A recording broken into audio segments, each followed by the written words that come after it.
past, penetrating and perfect dharma is rarely met with, even in 100,000 million kalpas. Having it to see and listen to remember and accept, I vow to taste the truth of the Tathagata's words.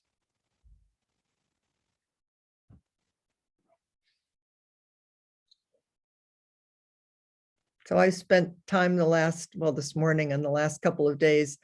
On Tuesday, we talked about the Hungry Tigress, which is a really famous and I think an amazing Jataka tale, or Jataka. I don't know the right way to say it. What are we going to talk about today? And I kept coming, I can't get past bears. I just came from bear country. So the blue bear is with us today, but I wanted to show you first, because I was, if you're in Montana and or Wyoming, I mean, I don't know, but it just seems to me, if you go into a national forest or anytime you get off the grid even a little bit, you're just aware you're in bear country. So I thought I brought the signs. I took this picture. Can you see it? Is it backwards? Anyway, it says, bear country, keep a clean camp, properly store all attractants. They're just everywhere. You can't ever forget that you're in bear territory, that this is their home. Here's another one, grizzly bear area. This is everywhere too. It's like, go to sleep when you see a sign like that. I don't think so. Carry necessary equipment and carry your bear pepper spray. And anyway, you have to come into some relationship with bears in your heart and your mind. They used to be all over here. And of course, they're big and they're scary. And so, well, I mean, we still have black bears and brown bears, but we've exterminated all the grizzly bears. So I also thought the story of the blue bear.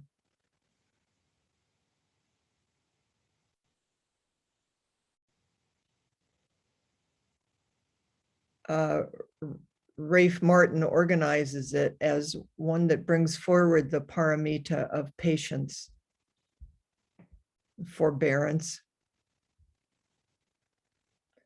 I thought we really need that right now. I think in ways big or small, we're probably aware of how impatient we feel with masks and not knowing and just wanting this to be over.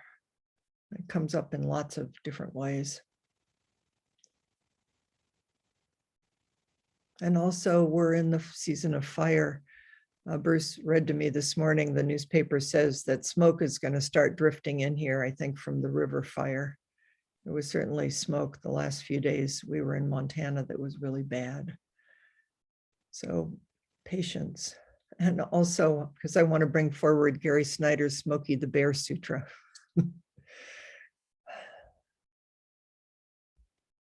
So this story, oh, I also wanted to say the blue bear. We don't know why it's a blue bear, but in the Lotus Sutra and in the Avatamsaka Sutra, in the more extravagant sutras, when they describe Buddha realms, often the ground is lapis lazuli. It's blue. And those of you who know a little bit or are familiar with Tonkas, the healing Buddha is blue, lapis lazuli blue. So I think we already have a clue that this blue bear might have some healing qualities to it, as well as the wide open blue sky that's always here, whether there's smoke or clouds or whatever our states of mind are. There's always clear blue sky. That's a fundamental. I think the Tibetans use that language maybe the most, is open, clear blue sky mind. And in Montana, I think that's their state slogan, is blue sky, open sky, something like that. So this particular one is not a Pali Jataka or a Sanskrit Jatamala. It says, Rafe Martin says this, it's found in a 3-paragraph verse summation in Indo-Scythian. Theirs is the Jatakastava. So it's not as well known. The story I'm going to tell you is Rafe has filled this out for us. And it's painted on the walls of the Ajanta caves in India, which means that it was very famous and well known, both from monks and lay people at a certain time. I've had the great gift and privilege of going to the Ajanta and the Ellora caves in India, and it's amazing. Human beings are amazing. These huge caves that they went into and cleared and painted on the walls, and giant Buddha statues. Just they're temples, they're places of worship and awe, a way to remember. Interesting that it's within the earth, that this is earth-based teachings. We're not separate.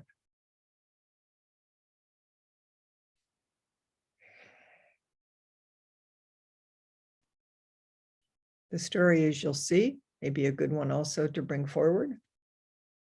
The generosity of not striking back, even in betrayals. Wise restraint. I love that. It's a Buddhist language of wise restraint. Don't grit your teeth.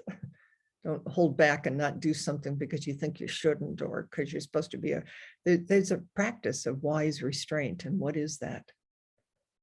And I think you'll see also the willingness to risk our own safety to help others. And I think of the healthcare workers ongoing who are now back in full emergency rooms and ICUs. And I think some of you know that I've become involved with wildland firefighter retreats. We're going to offer at Tassajara the first one, but we're also sending out monthly practices to people on the front lines fighting these fires, and we'll be sending them out on the other side. So I'm so aware of human beings that are putting their lives at risk to help save structures and to save our lives and to save the earth.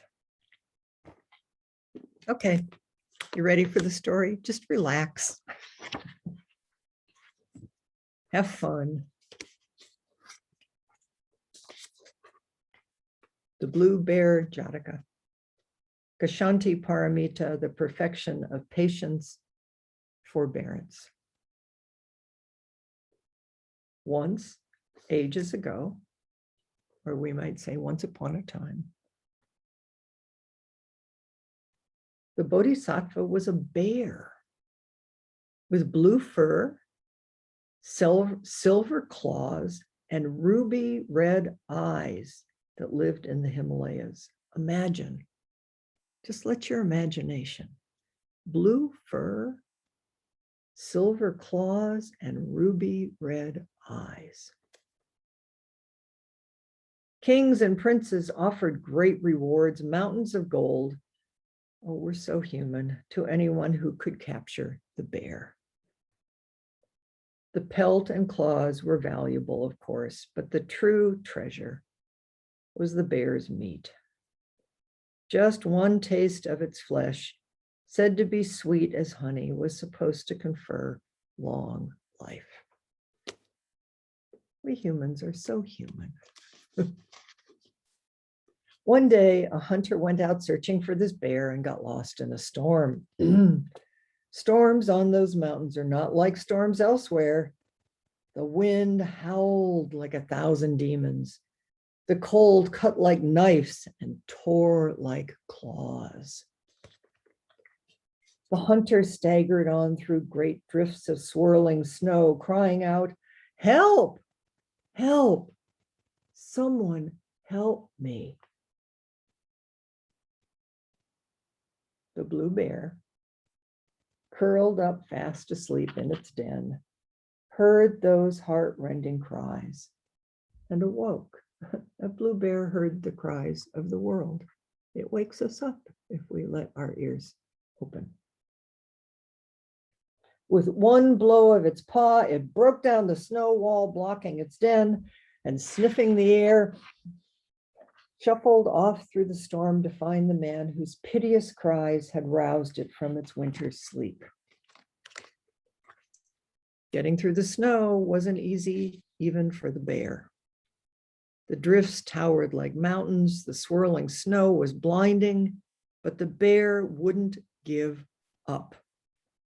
Somehow, at last, it found the hunter nearly buried in the snow. The bear lifted him in its shaggy paws and carried the man half dead back to its cave. And there it revived him with the warmth of its own body and breath. At last, the hunter's eyes fluttered open. He looked up and saw a bear's muzzle filled with great teeth hovering above his throat. And he was terrified. "Hunter," said the bear, "listen and do not be afraid. I heard your cries and went and found you in the storm. I brought you here to my den and to safety. You can rest here for as long as you need. While the storm rages, regain your strength. I have roots, dried berries, and mushrooms stored here that you can have to eat. And when the storm has passed, you may go. All I ask in exchange is that you promise to never reveal where my den is hidden." Well, we can take a deep breath and probably have a sense of what might be going to happen here. The hunter says, "You have my word. Your secret is safe with me," said the hunter, deeply relieved at this astonishing turn of events. The bear was not going to devour him, and in fact, it actually saved him. Days later, when the storm finally ended, the hunter bowed to the bear in gratitude, shouldered his weapons, and set off back down the mountain. And it was still rough going. Many passes were blocked by deep snow. There was the constant danger of avalanches. And when the hunter came upon the tracks of a snow leopard, he gripped his spear and loosened the arrows in his quiver. The tracks crossed his several times. The leopard was clearly stalking him, yet for some reason it didn't attack. And the hunter thought, perhaps the bear has told the other animals to leave me in peace. Once safely down the mountain, he headed to the city, where he went to an inn. He thought over all that had happened and was amazed that he was still alive. But that night he tossed and turned, dreaming of a mountain, but this time it was a mountain of gold. He thought, it's just a bear, an animal. And didn't I risk my life to find it? By all rights, the king's gold should be mine. I know, I gave my word not to reveal where its den is hidden. But just think of all the good I could do if I had some real cash. Oh, we human beings are so tricky. I could donate to charities, help the needy, and buy good clothes from poor but honest tailors. I could even stop hunting, stop killing, and become a merchant, or anything I choose. Wouldn't all that be good? Wouldn't it more than compensate? It makes sense. It really does. So then, despite the promise he'd made to the blue bear, he set off for the palace, where he told the king, of course, everything that he knew, or almost all. The part that he left out, we do this, we leave parts out. is he didn't say anything about being saved by the bear or about his promise to the bear. The king listened carefully. The details are convincing, he said when the hunter was done. But others have tried to trick me before. They all want the reward and think nothing about lying to get it. Many claim to have seen this bear. None have so far. So for now, stay here as my guest. Your needs will be attended to. I promise that you will be handsomely rewarded. You have my word. So what is this word, these promises, these vows we make? Really, fingers crossed, you have my word. Or really, you have my word until my self-interest suddenly becomes more important. We do this, we just do this, big and small ways. That's why we have vows, to help us remember, find our way home. So the king, who was no fool, sent his huntsman into the mountain. And with a map drawn by the hunter, they found the den. It was so well hidden that they would have passed it by without even noticing it if the hunter hadn't given them instructions. They crept quietly up to the bear's den, draped a net over the entrance, and sounded their horns. The bear, startled, rushed out, and blinded by the sunlight, stumbled into the net and was caught. And the hunters tied up the bear's silver-clawed paws together and slung it onto a pole to carry their treasure down the mountain to the king. But before they could tie its jaw firmly shut, the bear spoke and said, I have been betrayed. Said it in a very sad and noble growl. When you've brought me to the king, cut my cords and let me speak. The hunters, startled, agreed. And then they set off down the snowy mountain, and when they arrived at the palace, they set the bear before the king, and as agreed, cut its cords. Your Majesty, said the bear, I saved a hunter from death when he was lost in a storm on my mountain. And in return, he promised to keep my den's location hidden. He and he alone knew where my den lay. I trusted him and put my safety in his hands. Yet it is now clear that, for the sake of your gold, he has broken his word and betrayed me. Even a beast knows better. How is it that people do not know that kindness deserves only kindness in return, and that promises should not be broken? I pity him and his ignorance. The king was astonished by the bear's tale and angered to hear of the betrayal. Wise bear, he said, you are right. I wanted your flesh, said to grant long life, but I will look into this. Such actions are not right. And the bear said, you may have my flesh, my skin, and bones too. Here they are. Good actions lead to happiness. Selfish ones to disaster. Kindness is greater than cruelty. Do not strike back, but develop the fortitude of patience. If you practice these virtues diligently, you will find life without limit. Here they are again. You may have my flesh, my skin, and bones too. Here they are. Good actions lead to happiness. Selfish ones to disaster. Kindness is greater than cruelty. Do not strike back, but develop the fortitude of patience. If you practice these virtues diligently, you will find life without limit. The king bowed to the bear in thanks. I did not understand, he said, and now I do. Summon the hunter, he ordered.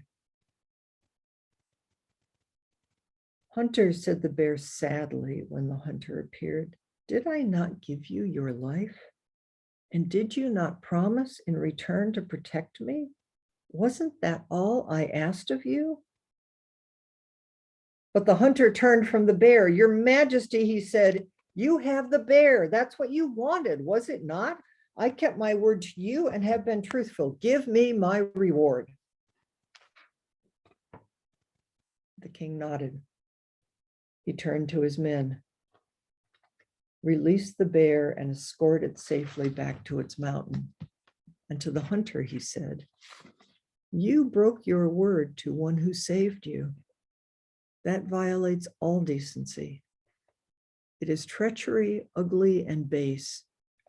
What should be its fitting reward? Dismemberment, fire, or just a good beating? And the bear said, let him go, Majesty. Remember, kindness is better than cruelty. Set him free. He may yet learn. So be it, said the king. And to the hunter, he said, you are lucky. This bear has saved you yet again. Your reward should be more than you deserve. Your reward shall be more than you deserve. It is freedom and your life, treasures greater even than a mountain of gold. But the hunter only snarled. You promised me treasure. This is an outrage. You haven't heard the last of it, and I'll be revenged. The king only laughed. I would have punished you. Don't you understand yet how this bear has been your benefactor? Where is your gratitude? Kindness deserves kindness. You are lucky I didn't reward you as you truly deserve. Take him away. And the hunter was forced from the palace and the gates shut against him. And then the king placed a garland of flowers around the bear's neck.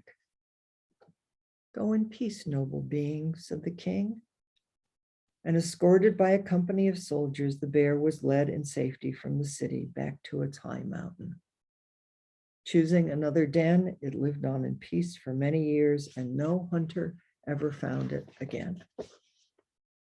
And the angry hunter stormed off into the wild forest. He hunted animals, ate wild berries and roots, and one day as he bent to a stream, he caught his own reflection in the water.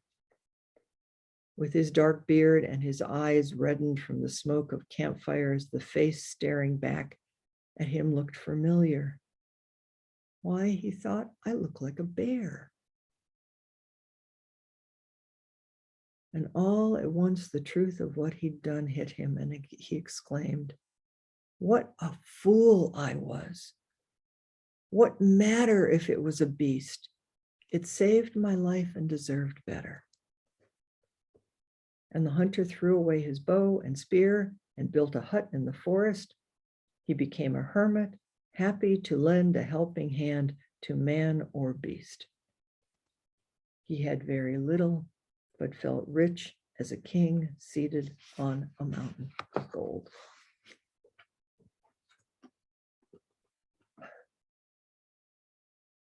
We need good stories. It's really important, the stories we tell each other. It's really important, the stories in our own heads and hearts. The precepts are just reminders.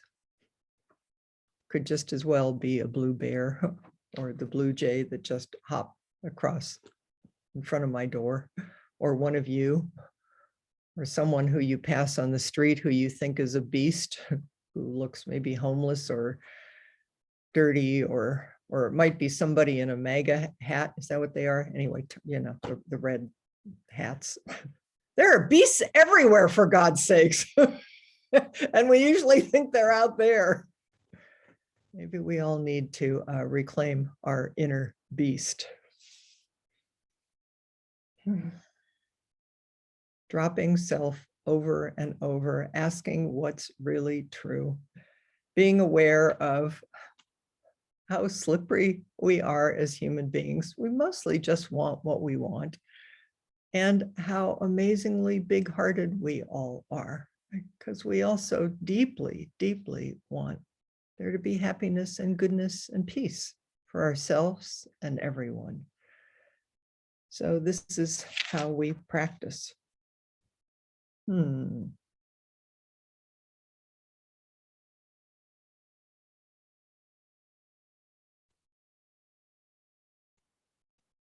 I wanted to tell you the Smokey Bear Sutra, but it's feeling like it's too much after that great story. I know it'll be in the newsletter, and maybe we'll do it another time, because Gary Snyder, I brought him forward on Tuesday too. Gary Snyder is an amazing poet and long-term Zen practitioner, and really has spent his life. We visited him once, and his kitchen is an outdoor kitchen, campfire kitchen, and his life is inside, outside. I think we all need and want to live inside, outside, whether you're living by a campfire or in a house with four walls. How do we be a swinging gate of kindness?